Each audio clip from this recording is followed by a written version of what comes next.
할렐루야. 금요일 새벽에 오신 우리 성도님들을 환영하고 축복합니다. 서로 인사하실까요? 앞에, 뒤에, 옆에 반갑습니다. 네. 이 땅을 살다 보면 사람을 평안하게 해주는 그야말로 좋은 인격의 소유자를 만납니다. 어떤 사람은 자꾸 찌르는 사람이 있잖아요. 네. 다른 사람은 평범하게 들을 말도 많은 오해, 많은 자기 생각 가지고 이렇게 피해 의식을 가지고 또 사람을 대하는 그런 경우들도 없지 않아 있어요.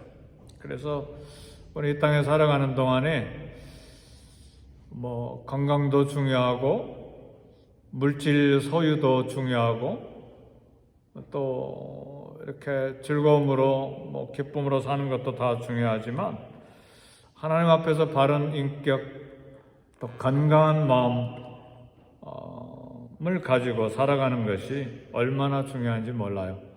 건강한 마음, 건강한 신앙을 가질 때 대인관계도 잘 가질 수가 있어요.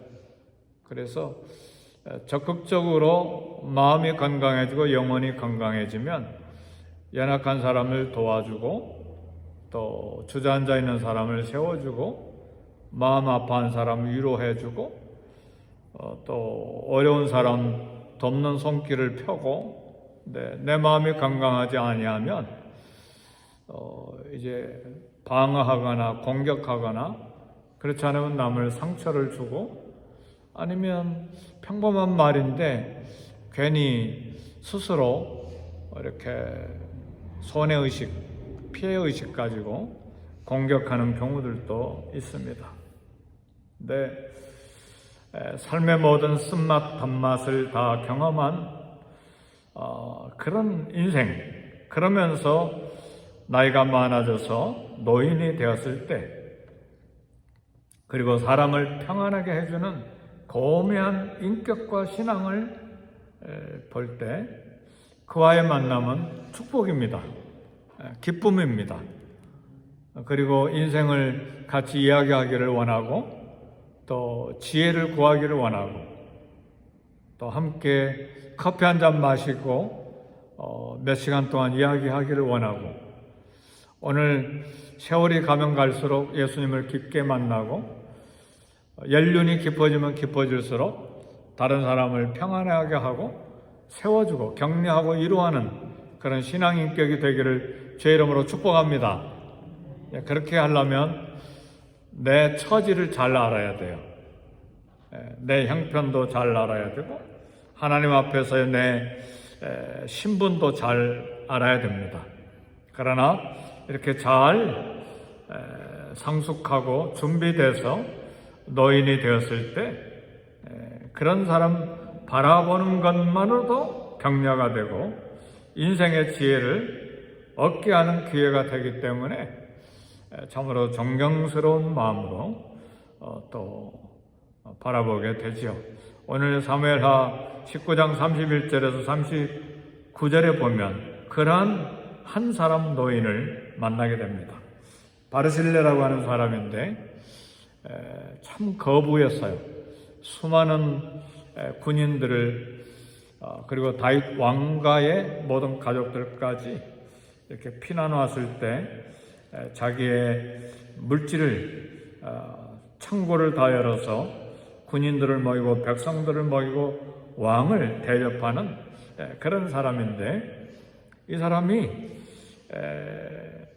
부자였을 뿐만 아니라 신앙 인격이 얼마나 아름답게 성숙하고 자라는지 80세가 되었지만 자신의 이치를 잘 알았습니다.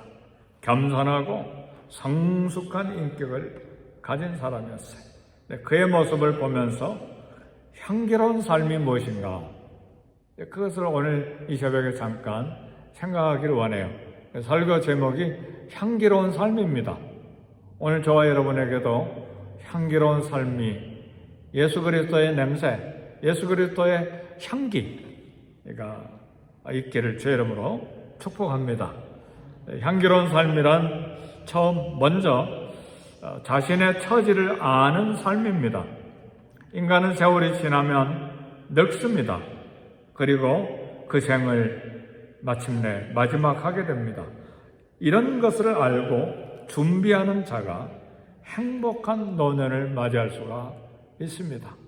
근데 70이 되고 80이 되고 그 이상의 이제 삶이 끝맺음하는 때가 되는데도 여전히 세상을 향한 욕망, 명예를 향한 이런 탐욕, 그리고 자신의 포지션을 계속해서 확장하려고 하는 강한 그런 욕심, 이런 마음이 계속되면 이런 자신의 처지를 생각하지 아니하고 그런 욕망으로 계속 세상을 불태워가면 세상을 가면 갈수록 불안하고 삶이 추해지죠. 자신의 처지를 모르니까.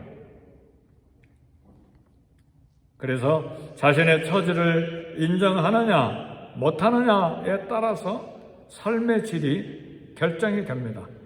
바리새인은 왕이 쿠데타를 당해서 도망왔을 때 그런 고통의 때에 은혜를 베푼 사람이에요. 왕에게 은혜를 베풀었으니 얼마나 자존감이 높아져 가겠어요. 그래, 나는 이런 사람이다. 아마 신문이 있었거나 카톡이 있었으면 막 뛰었을 거예요. 자기 자랑하느니라고. 내가 왕 곁에 가서 도왔다. 왕비도 봤다. 공주와 왕자들도 봤다. 신하들도 다 내가 대접했다. 나는 이런 사람이야. 그리고 막 신문에 내고 카톡에 내고 그런데 이 사람은 은혜를 베풀었지만 어떤 자세를 가졌느냐. 다윗 왕이 전쟁에 이기고 쿠데타 군대를 진압하고 왕권이 회복되었을 때 바르실레가 너무 고마웠어요. 그 은혜를 이제는 보답하려고 피난 왔을 때 침대와 대야와 온갖 음식으로 왕만 대접하는 것이 아니라 백성과 수많은 군인들을 자기 곳간을 열어서 자기 어카운트를 열어서 대접했으니 얼마나 고마워요. 그래서 그 은혜를 보답하려고 할 때에 바르실레는 자신의 처지를 알았어요. 내가 80세 된 고령입니다. 자신이 늙었음을 알았어요. 요즘에는 평균 수명이 늘어나서 80세가 되어도 건강하시는 분들이 간혹 있지만 다 건강한 것은 아닙니다. 그러나 옛날에 80세는 얼마나 나이가 많은 거예요. 옛날에 우리 50세, 60세 되면 상노인이잖아요. 60세 넘어가는 게 너무 어려워서 회갑잔치를 온 동네 사람 불러다가 할 정도로 60세 넘어가는 것이 힘든 시대였어요. 근데 지금은 이 다윗 시대는 예수님 오시기 전 1000년 전이니까 지금으로부터 3000년 전에 80세는 그야말로 고령이잖아요. 그래서 그가 고백을 하잖아요. 내가 무슨 음식 맛을 알고 그리고 내가 무슨 남자 여자가 노래 부르는 소리를 분간할 수가 있고 난 모릅니다. 입에 음식이 들어가도 맛이 있는지 없는지 모르는 나이입니다. 자신의 처지를 안 거예요. 그리고 이 나이가 되면 걷는 것조차도 쉽지 않잖아요. 요즘은 이제 평균 수명이 늘어나서 또 잘 걸어갈 수도 있고 그렇게 되지만 그러나 이때는 그게 아니잖아요. 하루하루 사는 것이 벅찬 거예요. 그래서 우리 윤 권사님께 막 오래오래 사세요.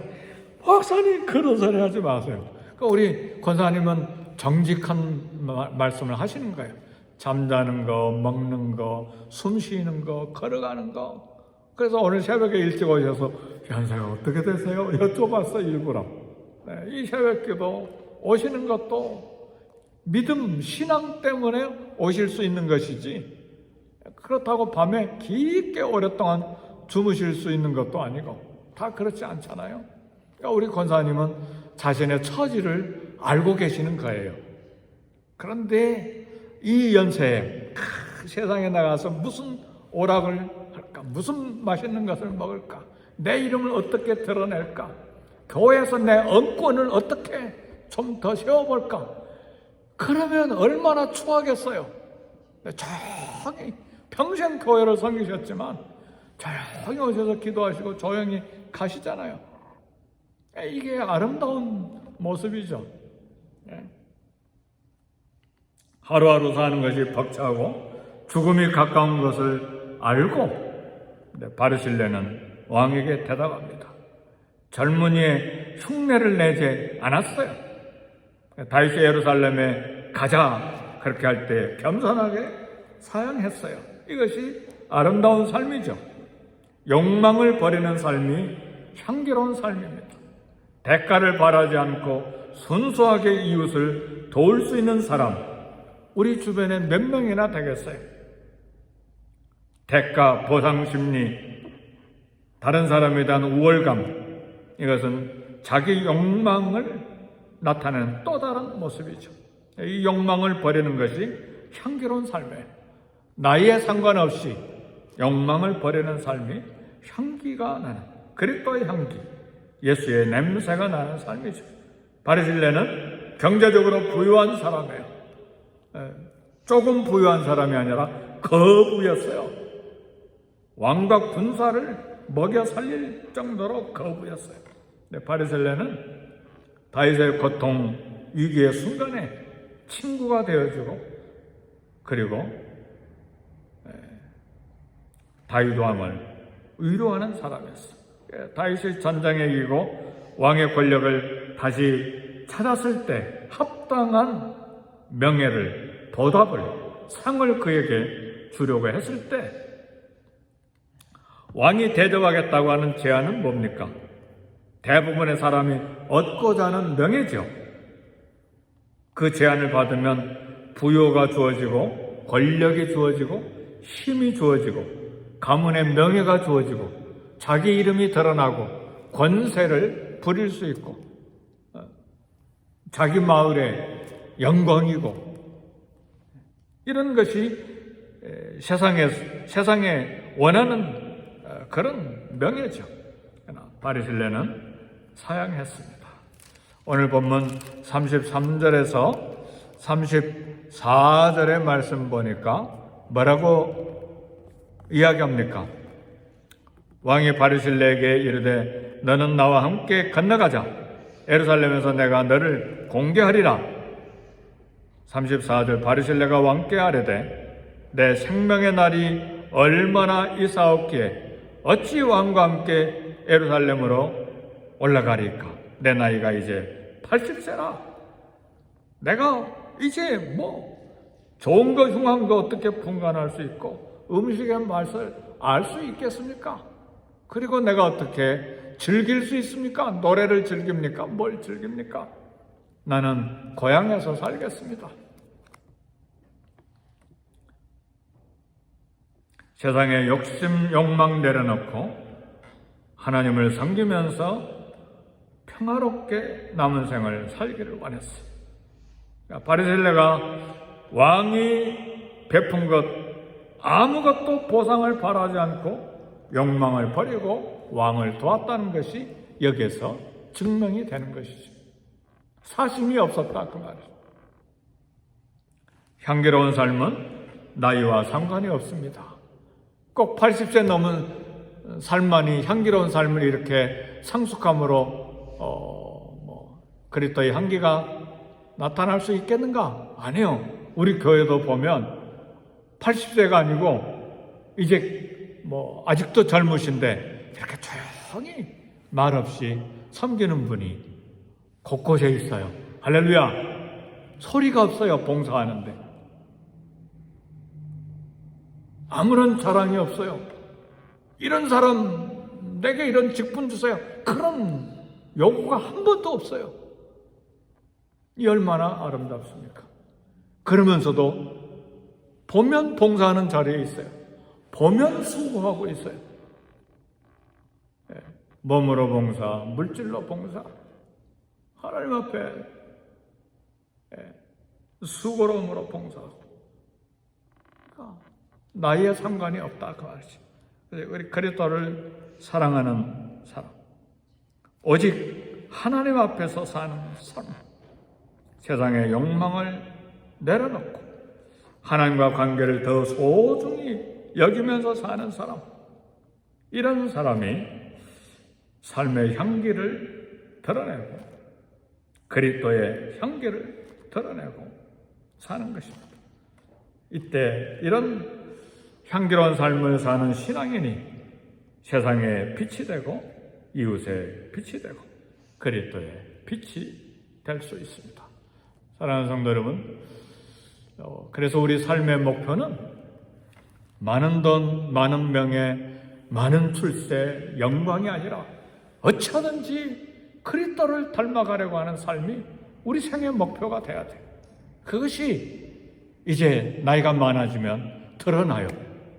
삶이 순결하고 아름다운 삶으로 평생 살아왔는지, 아니면 70, 80이 되는데도 여전히 욕망이 있으면 추해져요. 그리고 계속 이웃을 찔러요. 그리고 계속해서 불평해요. 아니 70이 되고 80이 됐는데도 교회를 향해서도 계속 불평해요. 왜 그럴까? 격려하고 위로하는데도 시간이 모자랄 텐데 왜 그럴까? 우리의 주님 앞에서 삶이 어떤 삶이었는가가 열매로 드러나는 거예요.